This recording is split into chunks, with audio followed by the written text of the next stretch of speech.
Player's dream, but for Brian Welch, it was something else entirely. He's the former lead guitarist for the multi-platinum Grammy-winning rock band Korn. Never heard of him?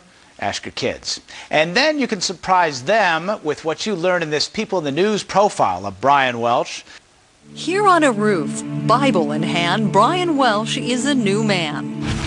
But it wasn't long ago that this hard-rocking, heavy-drinking, drug-addicted rock star was at the pinnacle of his career and drowning, he says, in despair. I was a junkie, a single dad, and a rock star. But inside, I was dead. That is how the former guitarist from Korn describes his old life. Before he quit drugs, before he quit the band, before he did this.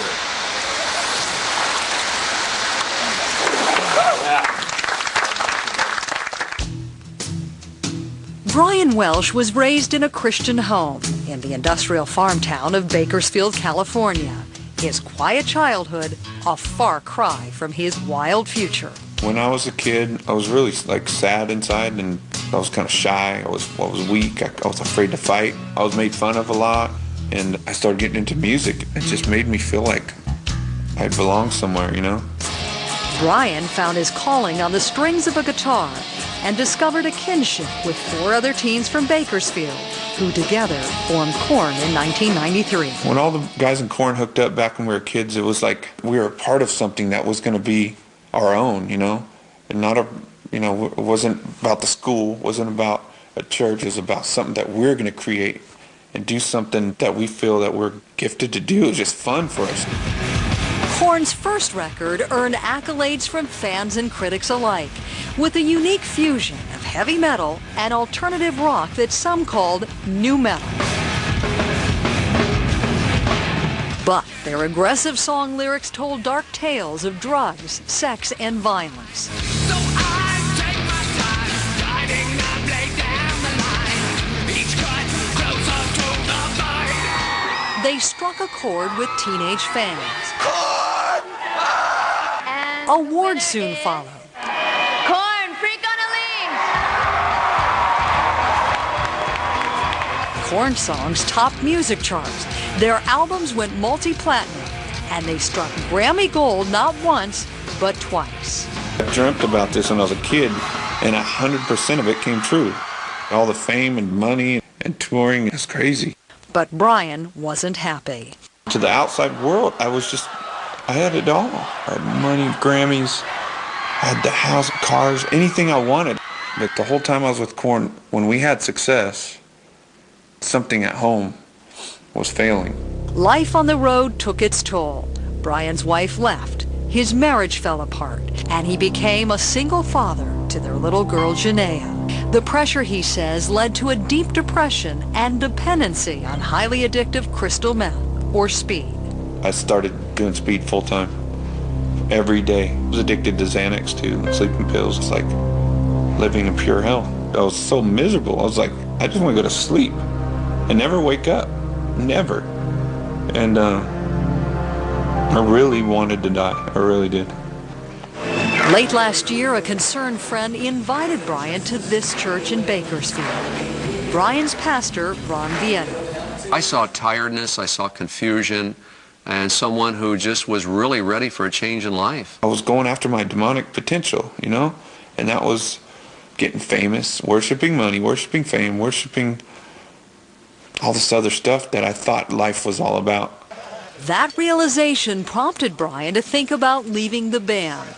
But when his 5-year-old daughter started singing sexual lyrics from a Korn song, he decided it was time to quit. I said, you guys, I'm sorry. I can't do this anymore. I'm leaving. I got to leave. I have to leave. I have no other choice. My bass player for Korn, he text messaged me. He said, you're going to get put on MTV. Everyone's going to laugh at you. They're going to say that you're crazy. Is that what you want? I was like, yeah, I'm ready to get laughed at because God's not laughing at me. That faith led Brian to check into a hotel for what he calls a personal drug rehab with God. When I was laying in bed, sweating and stuff, going through all the withdrawals and stuff and speed, and I was like, okay, God, I want you to strip this from me. You're the healer. Take this from me. I didn't know what it meant to be touched in the Spirit or nothing, but I felt like he goes, I'm going to make you a star by yourself without Korn. You're mine now. You're going to sing for me. Cured, he says, of his addiction, Brian joined his church group on a headline-making pilgrimage to Israel. Right when I got the gown on, tears started coming down my eyes. My stomach was contracting, and I just felt just pain. I was looking up, just going, oh, God, I'm sorry. The change, Brian says, was instant. I believe that my bad, evil spirits were lifted from me, and now I'm peaceful. I'm peace. I feel peace inside. Today, Brian Welch plays a very different tune. Music awards that once filled his home are now in dusty piles on his garage floor. Painful reminders, Brian says, of a life he'd rather leave behind. I feel like this guy's dead. There's a lot of pain back there, and these unfortunately remind me of pain, and I don't want to look at them all the time, so they're in my garage. In their place, religious symbols adorn Brian's walls, furniture, and body. Matthew 5:8, blessed are the pure in heart, for they will see God. Matthew 6:19, don't store your riches on earth, and love conquers all. And the man who once described himself as shy is telling his story to thousands. You don't have to be in church in a tie because some man tells you that you need to dress like that. It's about having a relationship. Come as you are. He loves us all the same. My emails have quadrupled since Brian's been here. A lot of young people writing us saying, if God can do that for him, maybe he can do it for me, even though I'm not a rock star. So, yeah, it has had an influence and an impact. Brian's spiritual reawakening also led to a surprising new discovery, a talent for songwriting. I never wrote lyrics in Korn. I never wrote lyrics in my life. I didn't know how to write lyrics. Now I'm writing songs and my phrasing's good. I sound like a singer. I'm not the best singer in the world, but I'm writing these songs that I never knew I had it in me. That's my hidden treasure that God had for me. One of his first compositions is a love song to his little girl.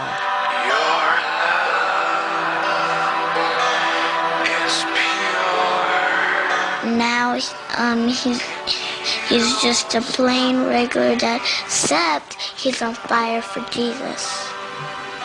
Despite what some consider a narrowly targeted message, the recording industry is taking notice of Brian's new sound.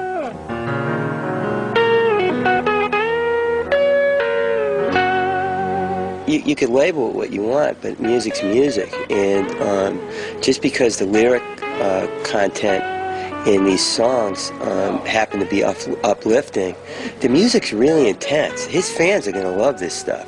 In the works, a major tour and 1 million records. But Brian vows that this time around, his profits will be put to good use. There's 70 million kids on the streets in India, and I would rather spend my money on getting them to know God. Brian's former bandmates from Korn declined CNN's request for an interview, but in a statement said that Korn respects Brian's wishes and hopes he finds the happiness he's searching for. I miss those guys so much. I'm reaching out to them. I know I've scared them away a lot. Today, Brian surrounds himself with a new group of friends. How's it going, brother? I ran to my room, I grabbed my drugs and threw them in the toilet. And I got on my knees, I go, did I pass? Among those friends, born-again actor Stephen Baldwin. What we're going to see is this new perception about God and faith in America amongst the youth culture, with guys like, Brian Welch kind of leading the charge. And to the naysayers who doubt Brian's sobriety, a message. People say, oh, he's just coming off drugs, he's crazy, he's a little, off his rocker right now, but if I'm wrong, I have a better family life. My kid looks up to me. I don't want to die. I don't want drugs. I'm healed from all alcoholism. I have everything to gain. And the other way, how I was living before, I had everything to lose, including eternity.